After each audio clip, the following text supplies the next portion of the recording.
So, as we mentioned, the precipitation reaction is going from one solid phase, for example, alpha, to two solid phase, such as alpha plus beta.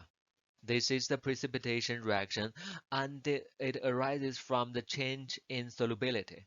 Here, we are looking at a example of binary phase diagram. Again, this is binary phase diagram between two components, A and B. And of course, we L for the single liquid phase, alpha for the solid uh, phase near pure A, which means almost A with a little bit of solute B dissolved in it. While beta phase is almost pure B, but with a little bit of alpha of A dissolved in it. And between alpha and liquid, we have the two phase region of L plus alpha. Between the L and the beta, we have the two phase region of L plus beta. While in this region, between alpha and beta, we have the two phase region of alpha plus beta.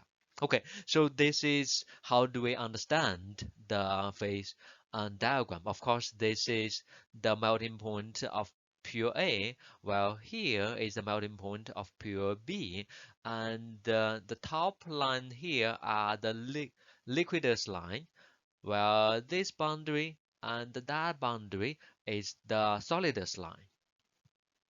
And these two lines are the solubility limit or the phase boundary. Okay?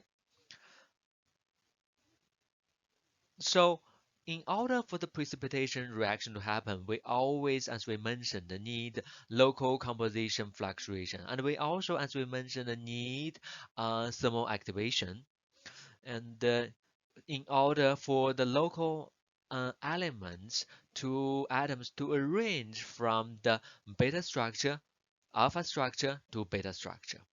Okay, we need the composition fluctuation. At the same time, we also need the structure to arrange, local structure to rearrange from alpha structure to beta structure.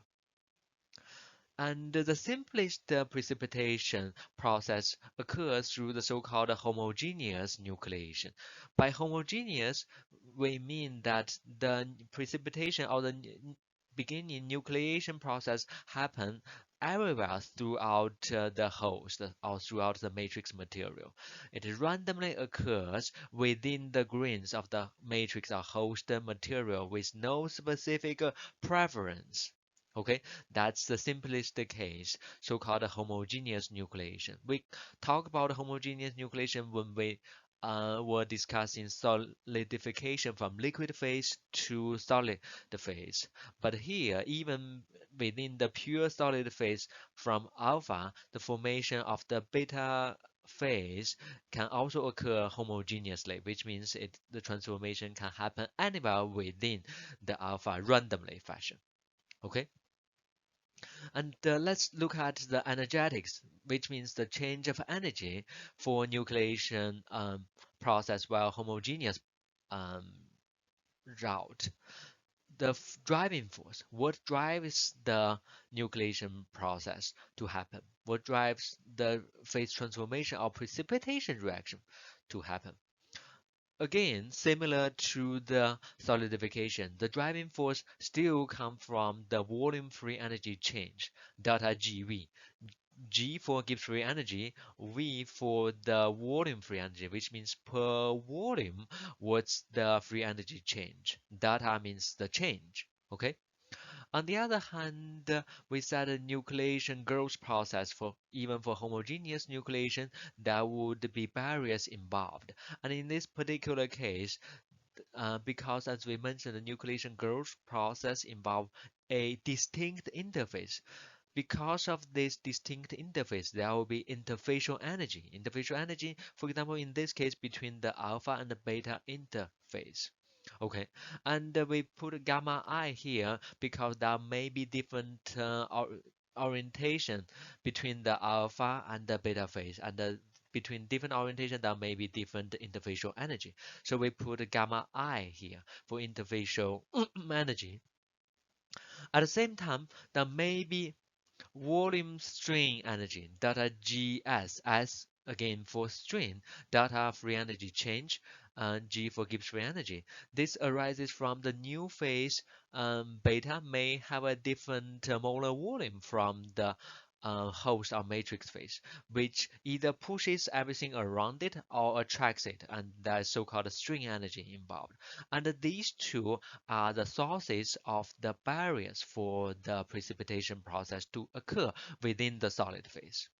Okay? And the strain energy is not negligible quite often in solid state transformation, unlike in solidification from liquid to solid. In that case, for solidification, the strain energy is negligible because the liquid will always accommodate the volume change in the process. Okay, so let's consider the total energy change. If the uh, V symbol represents the nucleus or just the little bit of precipitate that formed, the total volume of that nucleus, while AI is the interface area, A for area, for interface I. For example, between the alpha and beta, there may be different interfaces. So I is for the I's interface, okay, depending on the different match between the crystal orientation. Okay, so the total free energy change in the nucleation process would be delta G uh, would have three terms. Pay attention to here, we have three terms. The first term is minus V times delta GV. That's the driving force term. Again, delta GV is the volume free energy, which is the driving force for the reaction. Volume free energy per volume times the volume for the little bit of nucleus that formed. Minus sign means it's a decrease in free energy. That's our driving force. At the same time, we have two barrier terms, which we have plus signs. The first term is AI times gamma I with a sigma symbol. AI again is for interface area for ICE interface. Gamma I would be the interfacial energy for the ICE interface. And the summation means the total interfacial energy for all different interfaces between the alpha and the beta because of we're talking about crystalline material. So therefore it may have different interfacial energy along different degree of mismatch between the newly formed precipitate and the host. Okay, so this is one barrier. The other barrier we said is the V times delta GS. V is a volume, delta GS, as we mentioned, is a volume strain energy because now it's in solid phase. A new phase, for example, precipitate formed may have a larger volume molar volume compared with the host, which means it's going to push everything around, and that is going to cause strain in the entire material. And then accompanying with the strain, that is the barrier volume strain energy, which is given by the third term. So all three added up together would be the total free energy change in the nucleation process. Okay. So we rewrite the same relation equation here. The free energy change for the precipitation, initial stage of precipitation or nucleation has three terms. The first term, -1, is the driving force due to the volume free energy. The second term is the barrier due to the added interfaces. The third term is due to the volume strain energy term. Okay, and let's simplify this if we are making certain assumptions about the geometry for this phase transformation or precipitation. Let's, for simplicity, assuming the nucleus newly formed precipitate phase is sphere in its shape or spherical nucleus. And then also let's, for simplicity, assume it's isotropic interface, which means the interfacial energy is a constant. The gamma I is a constant.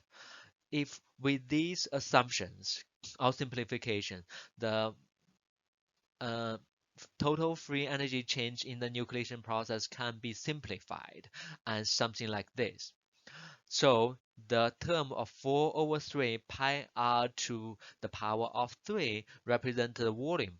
And here we combine the delta GV term and the delta GS term with a minus sign in the front. So we put a negative sign in front of the delta GS term. So this is the first term.